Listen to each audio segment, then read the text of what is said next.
West Indies दौरे के लिए भारतीय टेस्ट टीम का चयन कर लिया गया है और इस टीम में कई चौंकाने वाले फैसले हैं। जैसे ये सवाल उठाया जा रहा है कि सरफराज खान का चयन डोमेस्टिक क्रिकेट में इतने शानदार प्रदर्शन के बाद भी क्यों नहीं हुआ। दूसरा चौंकाने वाला फैसला है कि चेतेश्वर पुजारा क्यों ड्रॉप किए गए। और तीसरी बात जो मुझे लगता है कि इसमें एक चौंकाने वाला फैसला है वो ये है कि अजिंक्य रहाणे टीम के उप कप्तान क्यों बनाए गए हैं। आज इस पर दो भागों में मैं बातचीत करूंगा। एक ये कि अजिंक्य रहाणे टीम के कप्तान क्यों बनाए गए और दूसरी बात कि क्या अजिंक्य रहाणे को उप कप्तान बनाए जाने का फैसला सही है। नमस्कार, आप देख रहे हैं न्यूज बाइस्कोप और मैं हूं राकेश रंजन। वेस्टइंडीज दौरे के लिए जो भारतीय टीम चुनी गई है उसमें टेस्ट टीम में अजिंक्य रहाणे को टीम इंडिया का वाइस कैप्टन बनाया गया है, मतलब रोहित शर्मा का डेप्यूटी उन्हें चुना गया है। अब सवाल उठता है कि उन्हें उपकप्तान क्यों बनाया गया, तो इस पर मैं थोड़ी देर में बात करूंगा। पहली बात यह करता हूं कि क्या उनको वाइस कैप्टन बनाया जाना एक सही निर्णय है। देखिए, अगर आप बीसीसीआई के तौर पर सोचते हैं चीजों को, तो आप जब टीम चुनते हैं या कोई भी निर्णय लेते हैं, डिसीजन लेते हैं, तो वो ऐसा होना चाहिए जो भारतीय क्रिकेट को भविष्य की दिशा में एक और कदम आगे बढ़ा दे। मतलब आपके फैसले से भारतीय क्रिकेट जो है एक कदम और आगे बढ़े। तो क्या अजिंक्य रहाणे को कप्तान बनाए जाने के फैसले को आप उससे जोड़ के देख रहे हैं?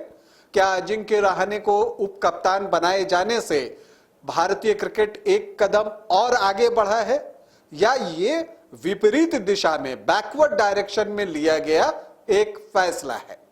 देखिए, अगर हम बातचीत करें कि अजिंक्य रहाणे उप कप्तान बनाए गए, वो लगभग 35 साल के हैं। रविंद्र जडेजा एक सीनियर खिलाड़ी हैं, वो भी लगभग 35 के आसपास हैं। तो भारतीय टीम को अगर आप देखें तो लगभग खिलाड़ी 35 और 35 के बाद हैं, मिड 30s में सभी हैं। तो ऐसे में जब आप फ्यूचर की तरफ देखना चाहते हैं तो मुझे लगता है कि यहां पर आपको एक युवा खिलाड़ी को टीम का उप कप्तान बनाना चाहिए था। वाइस कैप्टेंसी किसी नए खिलाड़ी को, युवा खिलाड़ी को देना चाहिए और जिसमें कि आप फ्यूचर देख रहे हैं। और अगर हम वर्तमान में देखें तो शुभमन गिल वो खिलाड़ी हैं जिनमें आप फ्यूचर देख रहे हैं। तो अगर शुभमन गिल को अभी ही वाइस कैप्टन बना दिया जाए, उनको डेप्यूटी बना दिया जाए, तो आपको यह फायदा होगा कि वो रोहित शर्मा हैं टीम में, विराट कोहली हैं, अजिंक्य रहाणे हैं, रविंद्र जडेजा है, अश्विन है, तो इन सीनियर खिलाड़ियों के साथ रहेंगे और टीम की उपकप्तानी करेंगे। तो उससे क्या होगा कि वो भविष्य के कप्तान के तौर पर डेवलप हो सकेंगे और वो बनाए जा सकेंगे। आप महेंद्र सिंह धोनी को याद कीजिए, 2007 में जब वो टीम के कप्तान बनाए गए थे तो कितने युवा थे। तो फैसले आपको ऐसे लेने पड़ते हैं जब आप भारतीय क्रिकेट को एक कदम आगे लेकर जाते हैं। देखिए, अजिंक्य रहाणे की प्रतिभा से किसी को कोई इनकार नहीं है। उनकी कैप्टेंसी प्रतिभा, क्रिकेट के प्रति उनकी सोच, सभी के लोग जो है वो तारीफ करते हैं। ऑस्ट्रेलिया में 2021 में जब टेस्ट मैच में भारतीय टीम 36 रनों पर आउट हो गई थी पहली पारी में और उसके बाद विराट कोहली वापस भारत लौट आए थे, तब अजिंक्य रहाणे ने टीम की कमान संभाली थी और भारतीय टीम को टेस्ट सीरीज में जीत दिलाई थी। तो इसलिए उनकी प्रतिभा पर कोई संदेह नहीं है। लेकिन मेरा कहना यह है कि जब आप भविष्य की ओर देखते हैं, और चूंकि ये खिलाड़ी अब बमुश्किल 2 साल मान के चलिए कि बहुत हुआ तो खेलेंगे, तो इनका जो टेस्ट करियर है वो बहुत लंबा अब नहीं है। तो ऐसे में आपको फ्यूचर की तरफ देखना होगा और इस तरह के फैसले लिए गए हैं। हैंसी क्रोनिया के बाद जब ग्रीम स्मिथ को दक्षिण अफ्रीका का कप्तान बनाया गया था, झूमेंगे घूमेंगे गाएंगे हम, वाइल्ड वादी वाटर पार्क जाएंगे हम।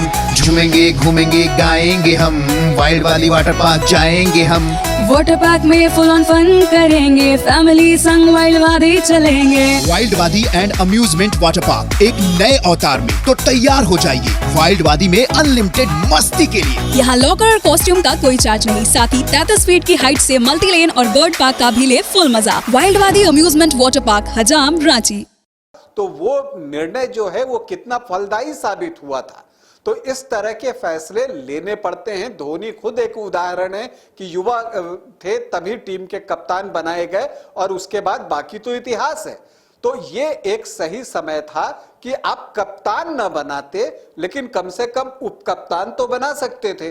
तो मुझे लगता है कि यहां पर जो बीसीसीआई है और सेलेक्टर्स हैं वो ट्रिक मिस कर गए। उन्हें शुभमन गिल के तरफ उप कप्तान बनाए जाने की तरफ सोचना चाहिए था। हाँ, अब ये हो सकता है कि अजिंक्य रहाणे को उपकप्तान क्यों बनाया गया, अगर हम इस पर जाएं तो शायद उनको इसलिए उपकप्तान बनाया गया कि बीसीसीआई के दिमाग में हो सकता है कि रोहित शर्मा की फिटनेस को लेकर कुछ संदेह हो। ऐसा हो सकता है, क्योंकि बीसीसीआई ने ऐसा कुछ कहा नहीं है। क्यों अजिंक्य रहाणे उपकप्तान बनाए गए ये भी बात सामने नहीं आई है, बस एक फैसला आया है। तो यह हो सकता है कि रोहित शर्मा की फिटनेस पर बीसीसीआई को संदेह हो और उनको लगता हो कि अगर बीच दौरे पर रोहित शर्मा टेस्ट न खेल पाए तो आपको उस वक्त जो है अजिंक्य रहाणे की जरूरत पड़ेगी, क्योंकि उन्हें कप्तानी का अनुभव है। तो एक कारण तो यह हो सकता है।